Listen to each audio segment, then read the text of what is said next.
Journalists, a political commentator, are in direct contact with us. Vitaly, hello. Hello.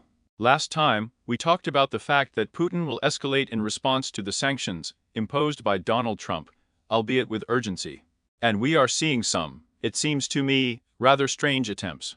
He announced that he had launched a petrol. It didn't make an impression, and today he said that Poseidon's tests had passed, and apparently, it didn't make an impression either. Maybe I'm wrong. What do you see, and how does Putin react to, let's say, the cooling from Donald Trump? Well, it seems to me that he reacts in a Putin-like way. As expected. Demonstrates that he is not bothered by any pressure, that he is not going to make any decisions under pressure, that any decisions can only be a sign of his goodwill. And in this sense, it seems to me that what is happening around the testing of missiles that can be carriers of nuclear weapons is a very clear confirmation of this trend. As, however, there are also talks about the encirclement of Ukrainian servicemen in Pokrovsk, in Kapinsk. This is also a very important point, which indicates that we are absolutely confident in achieving our goals. We can't stop. We still occupy what we want to occupy.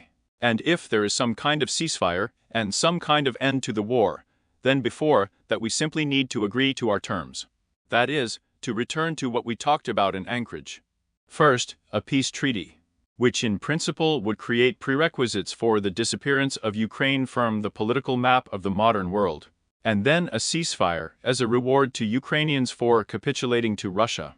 But at the same time, in your opinion, if you look at this nuclear blackmail, even after the story with the hazel tree, everyone still paid attention to it. It appeared in the Western press. They said that yes, there are weapons that are capable of, and so on and so forth. Here is the story of the petrol. The Norwegians confirmed yes, there was a launch, but it will not make any impression on anyone.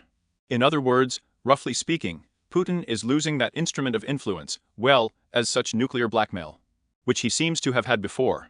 Isn't that right?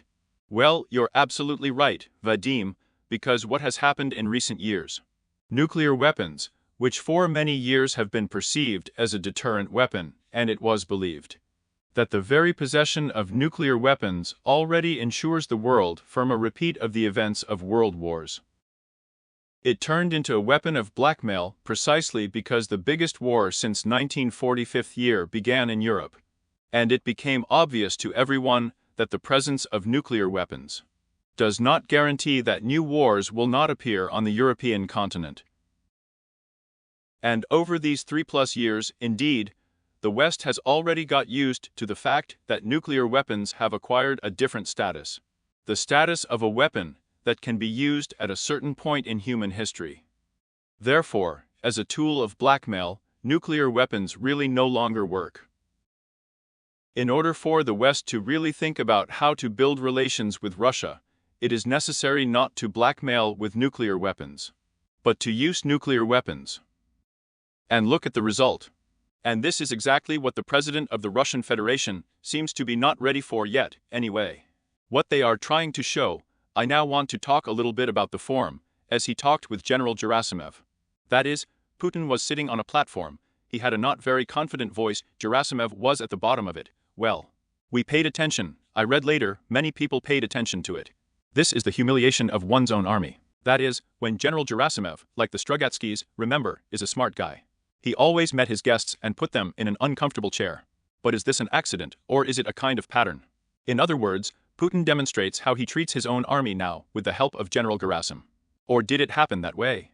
I think it even happens involuntarily. It's just a construction of an empire in which there is a first person. This is the first person, has all the levers of power and control. All the others, no matter what positions they hold, and no matter how much authority they enjoy in their own structures, in the armed forces of the Federal Security Service or in the Ministry of Defense, are only figures who fulfill the will of the first person. This is also a consequence of the gradual transformation of Russian authoritarianism into Russian totalitarianism. Totalitarianism does not tolerate collective management. Here we very often, when we talk about the mood in the Russian leadership, resort to those formulations that were relevant for Russia of the recent past and even for the Soviet Union. Where in the post-Stalin times there was a certain vote in the Politburo, and on fundamental issues this vote was not formal. And Putin's Russia is a state that, in principle, has abandoned the tools of collective management in favor of the responsibility of the first person, whose irremovability and importance for the health of the vertical no one should doubt. There will be no Putin, there will be no Russia. This phrase of the current Speaker of the State Duma of the Russian Federation, Volodin, in principle, reflects the idea of the Russian nomenclature about the stability of the regime built in Russia, after the power first from the party nomenclature, and then from the nomenclature of the transition period, finally passed into the hands of the Federal Security Service of the Russian Federation. And Putin has become a living personification of the irremovability and effectiveness of this security regime. But if you look at Putin again, and what is happening now, I understand that there are such fluctuations, including informational ones. Here Donald Trump has turned away from Vladimir Putin. Articles are being published in the Western press, where such a topic is being considered, that Putin's entourage begins to doubt his strength, and discontent is maturing. This is not a riot, of course discontent is brewing, but also one story that came out in the layout of the investigation about what is happening in the Russian army.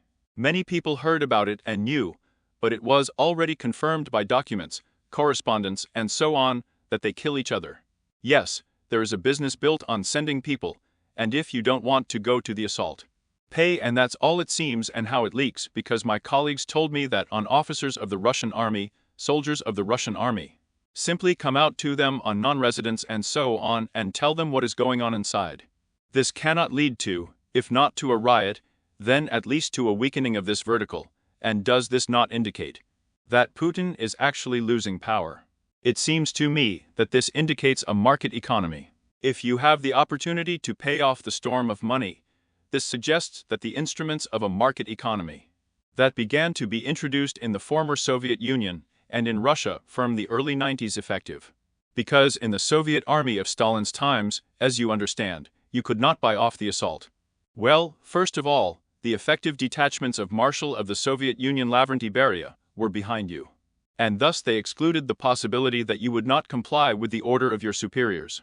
And secondly, money as such had no real value in the society in which Soviet people lived in the 20s and 80s of the 20th century. And this extended to the armed forces in the same way. If you wanted to be a military man, regardless of whether you perceived it as a peaceful profession or as a profession that really involves risk, you knew that you would live in a military town. At least they would give you an apartment somewhere far from the city. Or you would wait 4 years in a military dormitory for living space, but given the level of social adaptation of those times, and the fact that the Soviet Union was a state of beggars for the vast majority of the territory, for the province. And this was already for the exit, especially from rural areas, from declassified workers' settlements, from degraded small towns. It was already a real social elevator. It's not money, as they say, but some kind of opportunity to survive in that society. But in today's Russian society, as we see, money plays a big role, so I think this is just a demonstration that everything works and works quite well. This is not proof of the weakness of the system, it is just proof of its market efficiency. It's just that it is extrapolated in this way to cruelty from a totalitarian state. If you want to bypass a totalitarian state that has market mechanisms, you pay. If you live in a totalitarian state and do not want to somehow participate in the vertical that is built in this corrupt state, even if it is democratic, you pay. Corruption, as is well known, is the most powerful mechanism that allows a citizen to fight both a democratic and a totalitarian state if money is a myriad of values. But here we come, of course, to the question, where is the money? Because the Russian economy is close to recession. Andrei Nechayev and I talked to the former Minister of Economy, he says, but we are approaching this. Yes, this is already evident by all signs. Sanctions, if they work, and even more so if secondary sanctions work, will hit the Kremlin's wallets. And accordingly, if you don't have money, then there is no motivation for Russian, excuse the word, soldiers in Ukraine. That is, the mercenaries will not do it according to the dictates of the heart, respectively, here. Money, as they say, in this country and to print. And against the background of the general unification of the population, the loss of all social prospects, service in the armed forces. Against the background of this unification, may become an even more attractive social alternative for people who will lose income and job opportunities. On the contrary, I believe that the degradation of society is a powerful tool for further mobilization. Well, how did this mobilization happen in general, Vadim? How did Putin to create a completely unprecedented in modern Russian history an army of mercenaries? He consistently went to this by marginalizing the Russian province. Against the background of a TV series about a wonderful life in Moscow, about wealth, about a business lady, about people who earn millions of dollars, and so on. The Russian province was rapidly turning into a bottomless reservoir of cannon fodder for the Russian army.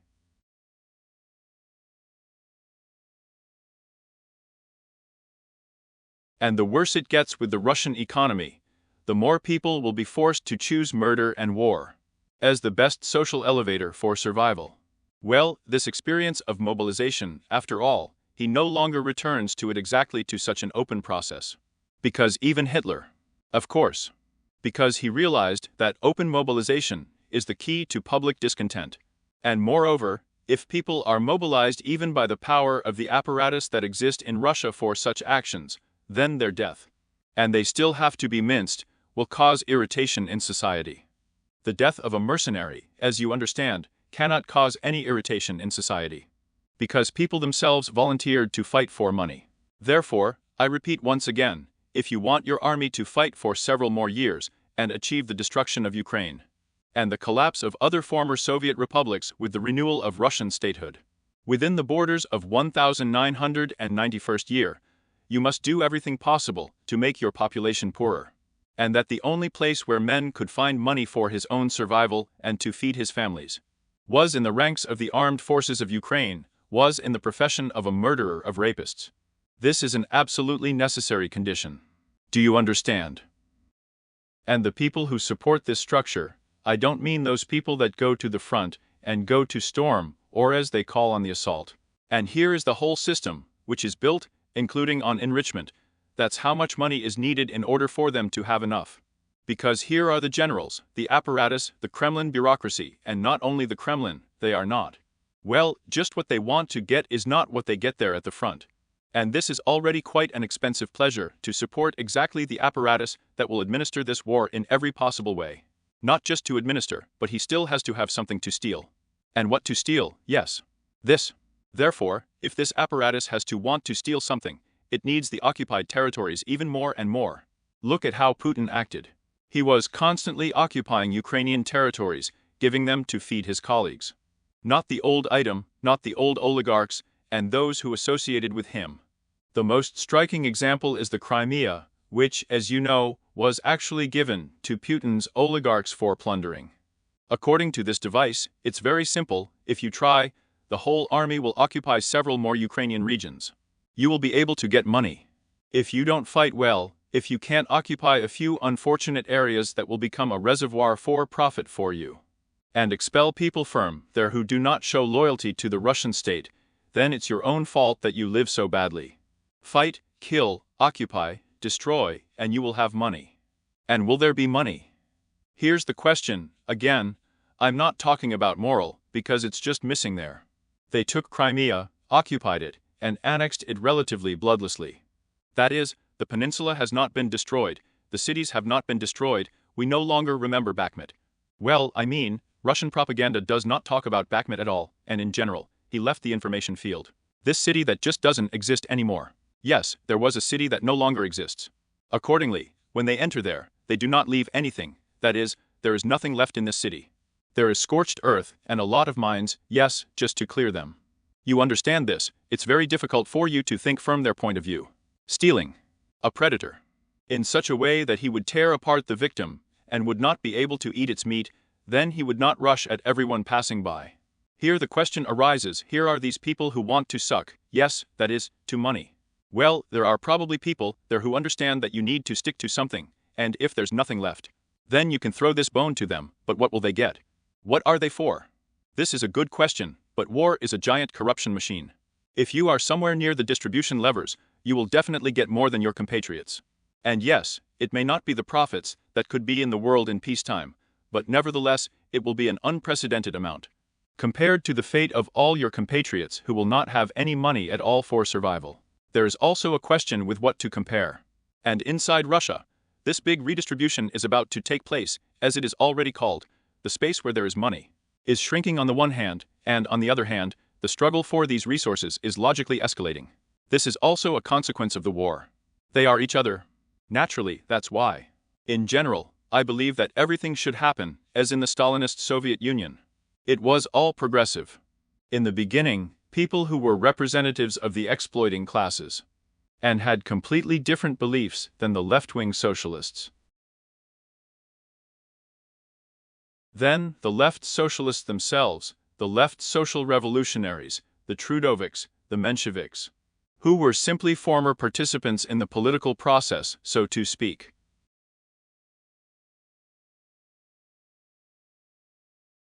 Representatives of communist parties in national republics.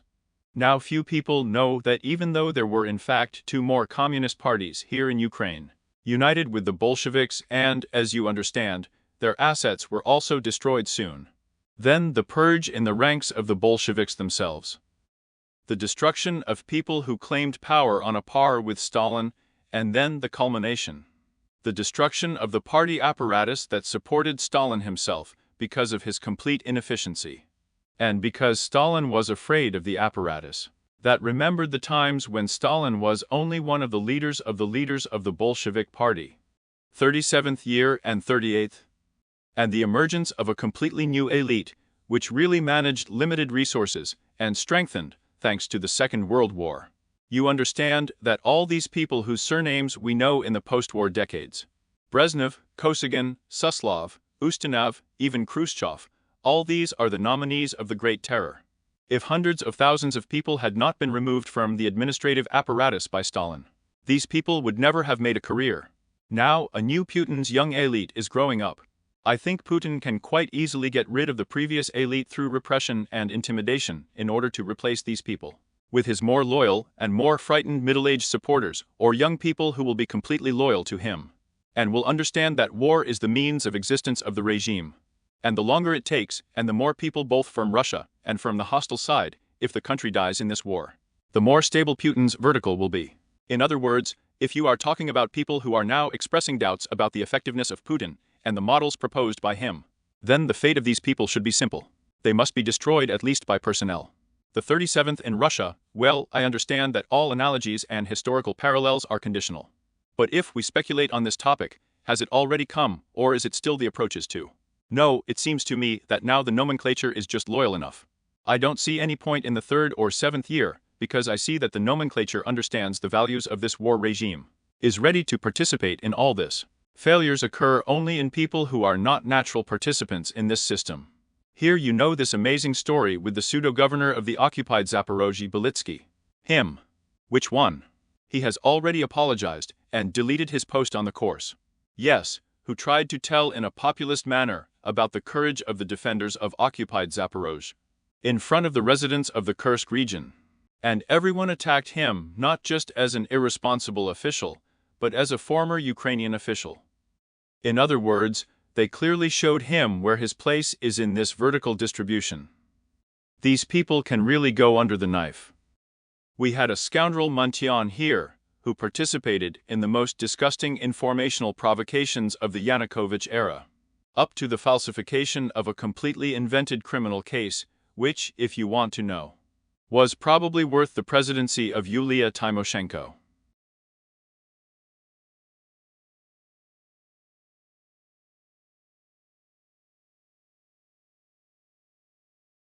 It was not directed against Yulia Tymoshenko herself, but it was directed against people who worked with Miss Tymoshenko. And these were absolutely made-up accusations that Mantian filed from television screens. And so it happened to many people who became victims of fictional information provocations. And everyone thought that she was a measure of honesty and integrity here. And then it turned out that she was just an ordinary Russian agent, just a representative of the sleeping agents Lubyanka, who faithfully served the Russian special services. And what do you think when she got to Russia and decided that she could use her abilities as a provocateur there? And she was immediately put on the list of terrorists and extremists because, probably, She raised her hand against the wrong people. And I think that soon she will be in places not so remote, that is, she will answer for her crimes before Ukraine, I hope. And she will answer for her stupidity in Russia. Here is also a very good example of people who do not understand what system they are in and perhaps will pay with their lives and health for your, so to speak, previous understanding of freedom. Because here we could shit with impunity, as in a democratic country. And in Russia, sorry, it won't work. And how is Russia, by the way, if again as a system choosing its own and others? Here is the story of the occupied Zaporozhye. And with the person who decided that he had the right. Well, they were included in the constitution as new territories, and so on and so forth. But we immediately clearly showed that you will never become your own within this system. You always will. And what about the Jewish Anti-Fascist Committee? As long as he was needed, people were allowed to be Jews, they were used, they were sent to the United States to raise money for the Soviet army. At the same time, hatred of Jews, anti-Semitism in Stalin and his inner circle remained the same as it was. And when the war ended and interest in American money disappeared. And the point in this propaganda that the Soviet Union is not Hitler's Germany with its anti-Semitism has also disappeared. Then these people were simply destroyed. Solomon Mikol's was staged a car accident, and members of the Anti-Fascist Committee of the Jewish community were simply shot in Stalin's dungeons. But you know the most interesting thing about the murder of Mikol's is that you should always remember this. As well as the story with Mantion for loyalty. He believed with a revolver went there, and so on, well, that is, a provocateur theater critic. Who was supposed to lure him to the dacha of the People's Commissar of State Security, as far as I remember, in Belarus. General Tsanava, where Mikol's was killed. But he was killed along with this critic. And here, who was just doing Lubyanka's job of eliminating the actor. Here the question arises about the effectiveness. And why Lubyanka unconditionally Lubyanka merges the people who serve her like this. In other words, it's a kind of resource, it's a kind of reserve. That is, if you look at it from the point of view of such a cynical business, that is, you have a certain asset. Why are you leaking it? Such. You ever met with the officers of the State Security Committee of the USSR or the Federal Security Service of the Russian Federation? No, at least I don't know what. No, I talked to those who were and I interviewed exes. Well, if you communicated like this. Well and in detail, and would see how these people think in general. I've done a lot of interviews. I mean, there weren't any conversations like that. Well, I'm the KGB. For officers of the Soviet Special Services, there are two categories of people. The officers themselves and the agents. Agents are practically expendable to a person who agrees to work for you. You treat with contempt as not a person at all, right? By the way, you don't even need to talk to officers of the Soviet Special Services for this. To do this, you need to watch the cult Soviet TV series, about which I, in my opinion, have already told you. Our communication is 17 until spring. Stirlitz. Yes, where the consultant was still not the head of the Gestapo, but the deputy chairman of the KGB of the USSR. And that's where Stirlitz, played by actor Vyacheslav Tikhonov, kills Agent Klaus, played by actor Lev Durov. And you just need to look, you don't even need to look at all these twists and turns of all their relationships there and what's there. How he used him as provocateurs and so on. And you just need to look at the expression on Stirlitz's face when he shoots an agent in the back. And after that. Well, Tikhonov could somehow very well show this, so to speak, the essence of what is happening. If you see this facial expression on the map, you will understand how the officers of the Soviet Special Services treat the agents. And those people who agreed to represent Russia in the occupied territories, well, all these Belitsky and so on. That is, for them, this story is incomprehensible, that they will always be second class. Or is it the possibility of such social lift, that is? I think it's unclear to a lot of people who have always been part of this construction of the Russian world here. Who have always served Moscow faithfully. They don't really understand how they are actually treated at the national level. And at the state level, if you want. This has always been their great problem. And many of them, came to Russia there only as guests or spent some short time there. They don't really even imagine the mechanism of thinking, let's say, of a simple Russian person, let alone a KGB officer. There are people who are, let's say, just agents of Russia, sent to Ukraine, or part of the Russian system there. And they are treated as their own. Here is a vivid example: a member of the Federation Council of the Federal Assembly of Russia, Andriy Durkik. A former deputy of the Verkhovna Rada of Ukraine, here he is an officer of the KGB of the USSR there. Or there the son of an officer of the KGB of the USSR, who became an agent of the Federal Security Service. I think an officer of the reserve of the Federal Security Service. And worked here as such an agent for many years until his business trip ended. Here he is probably the person they perceive as their own. And all of these. How should I say this to the staff? They perceive all this as something absolutely.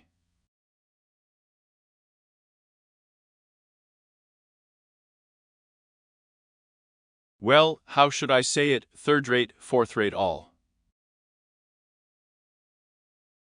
Look, all these Yanukovych, Azarev, all the Ukrainian leadership that fled to Moscow. None of them made even a shadow of a quarry at all, Nobody. Because they were really just consumables for them. And you know what else is in the logic of these people that is dictated by Russian political culture? They hate traitors.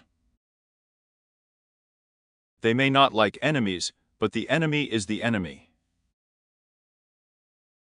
And a traitor is something much scarier. Betrayal: if you betrayed someone else, then you will betray me too. There can be no respect for a traitor. You understand this? It's like the logic is the same as in the zone. You can't mess with him. You'll become like that yourself. So look, all the people who have committed a real betrayal of Ukraine, they may or may not be used, but they do not cause respect. I say again, the same Durkik, he is perceived as a person who served Russia simply behind enemy lines, right? Such a Sterlitz of the Ukrainian spill. And the one who was a Ukrainian official betrayed his own country, for the sake of Russian money there, he was either bought or intimidated. Or he simply does not understand the difference between Russia and Ukraine there. Well, you treat it with contempt, believe me, I just know it for sure. I've never discussed it twice. And I remember very well how people who tried to curry favor with the Russian ambassadors here in Kiev. Many of them have now fled to Moscow and are working there somewhere in the service of some Solovyev or somewhere else. They asked me, why is this happening? Why does the ambassador of the Russian Federation speak to me there with respect and communicate with me? We communicate. And he does not consider them as people. After all, they love Russia so much, and I hate it, they told me. But I wrote to them, first of all, I hate Russia. I just don't hide the fact that I am a patriot of my own country. And secondly, it was very difficult for me to explain to them that for this ambassador of the Russian Federation, I was an opponent. And they were lackeys and traitors, and naturally, as a self-respecting person can, well, there is a major official there, Zurabov. Yes, respect traitors' lackeys. Well, he can't sit and drink tea with them, And a person who can say, yes, I defend the interests of Ukraine, I think about Ukraine, your country is a stranger to me. Let's talk about how we can all coexist. Well, yes, it's unpleasant what he says, but you can communicate with him. At the end of our conversation today, I want to return once again to Trump and Putin, and to this cooling story. In your opinion, is it possible to draw some kind of scenario for further steps in the short term? This is what to do now the Kremlin, and that can make the United States. There will be a spiral of escalation, I do not know up to what point. And if the parties do not make any irreparable mistakes that will lead to World War III, then most likely Putin, not Trump, will lose this spiral of escalation, because Trump has more leverage. But it's a matter of time. And Trump's willingness to risk further. Well, we will follow the developments. Thank you very much. Vitaly Portnikov was in direct contact with us. See you next time, and all the best to you. Good luck. We.